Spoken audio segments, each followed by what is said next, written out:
अङ्गम् हरेः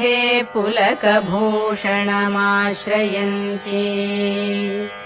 भृङ्गाङ्गनेव मुकुलाभरणम् तमालम्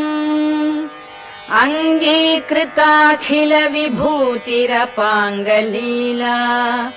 माङ्गल्यदास्तु मम मङ्गलदेवतायाः मुग्धा मुहुर्विदधति वदने मुरारेः प्रेमत्रपा प्रणिहितानि गतागतानि मालादृशोर्मधुकरीव महोत्पलेया सा मे श्रियम् दिशतु सागरसम्भवायाः आमीलिताक्षम् अधिगम्य मुदा मुकुन्दम् आनन्दकन्दमनिमेषम् अनङ्गतन्त्रम् आकेकरस्थितकनीनिकपक्ष्मनेत्रम् भूत्यै भवेन्मम भुजङ्गशयाङ्गनायाः बाह्वन्तरे मधुजितश्रितकौस्तुभेया हारावलीव हरिनीलमयी विभाति कामप्रदा भगवतोऽपि कटाक्षमाला कल्याणमावहतु मे कमलालयायाः कालाम्बुदालिललितो रसिकैटभारे धाराधरे स्फुरति या तडिदङ्गनेव मातुः समस्तजगताम् महनीयमूर्तिः भद्राणि मे दिशतु भार्गवनन्दनायाः प्राप्तम् पदम् प्रथमतः खलु यत्प्रभावात् माङ्गल्यभाजि मधुमाथिनि मन्मथेन मय्यापतेत् तदिह मन्थरमीक्षणार्थम् मन्दालसं च मकरालय कन्यकायाः विश्वामरेन्द्रपदविभ्रमदानदक्षम् आनन्दहेतुरधिकम् मुरविद्विषोऽपि ईशम् निषीदतु क्षणमीक्षणार्धम् इन्दीवरोदर सहोदरमिन्दिरायाः इष्टाविशिष्टमतयोऽपि यया दयार्द्रदृष्ट्या त्रिविष्टपपदम् सुलभम् लभन्ते दृष्टिः प्रहृष्टकमलोदरदीप्तिरिष्टाम् पुष्टिम् कृषिष्ट मम पुष्करविष्टरायाः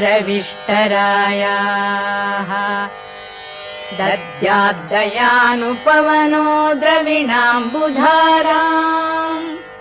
अस्मिन्न किञ्चन विहङ्गशिशौ विषण्णे दद्याद्दयानुपवनो द्रविणाम्बुधाराम् अस्मिन्न किञ्चन विहङ्गशिशौ विषण्णे दुष्कर्म घर्ममपनीय चिराय दूरम् नारायण प्रणयिनी नयनाम्बुवाहः गीर्देवदेति गरुडध्वज सुन्दरीति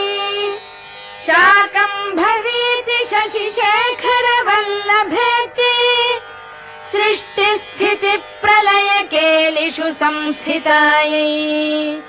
तस्यै नमस्त्रिभुवनैकगुरोस्तरुण्यै श्रुत्यै नमोऽस्तु शुभकर्मफलप्रसूत्यै रत्यै नमोऽस्तु रमणीय गुणार्णवायै शक्त्यै नमोऽस्तु शतपत्रनिकेतनायै पुष्ट्यै नमोऽस्तु पुरुषोत्तमवल्लभायै नमोऽस्तु नालीकनिभाननायै नमोऽस्तु दुग्धोदधिजन्मभूम्यै नमोऽस्तु सोमामृतसोदरायै नमोऽस्तु नारायण वल्लभायै नमोऽस्तु हेमाम्बुजपीठिकायै नमोऽस्तु भूमण्डलनायिकायै नमोऽस्तु देवादिदयापरायै नमोऽस्तु शार्ङ्गायुधवल्लभायै नमोऽस्तु देवी भृगुनन्दनायै नमोऽस्तु विष्णोरुरसिस्थितायै नमोऽस्तु लक्ष्मी कमलालयायै नमोऽस्तु दामोदर वल्लभायै नमोऽस्तु कान्त्यै कमलेक्षणायै नमोऽस्तु भूत्यै भुवन प्रसूत्यै नमोऽस्तु देवादिभिरर्चितायै नमोऽस्तु नन्दात्मज वल्लभायै सम्पत्कराणि सकलेन्द्रियनन्दनानि साम्राज्यदानविभवानि सरोरुहाक्षि त्वद्वन्दनानि दुरितोद्धरणोद्यतानि मामेव मातरनिशौ कलयन्तु मान्ये यत्कटाक्षसमुपासनाविधिः सेवकस्य सकलार्थसम्पदः सन्तनोति वचनाङ्गमानसैः त्वां मुरारिहृदयेश्वरीं भजे सरसिजनिलये सरोजहस्ते धवलतमां शुकगन्धमाल्यशोभे भगवति हरिवल्लभे मनोज्ञे त्रिभुवनभूतिकरि प्रसीद मह्यम् भगवति हरिवल्लभे मनोज्ञे त्रिभुवनभूतिकरि प्रसीद मह्यम् दिग्हस्तिभिः कनककुम्भमुखावसृष्टस्वर्वाहिनी विमलचारुजलप्लुताङ्गी प्रातर्नमामि जगतां जननीम् अशेषलोकाधिनाथ गृहिणीम् अमृताब्धिपुत्रीम् कमले कमलाक्षवल्लभे त्वं करुणापूरतरङ्गितैरपाङ्गैः अवलोकय माम् अकिञ्चनानाम् प्रथमं पात्रम् अकृत्रिमम् दयायाः स्तुवन्ति ये स्तुतिभिरमूभिरल्वघम्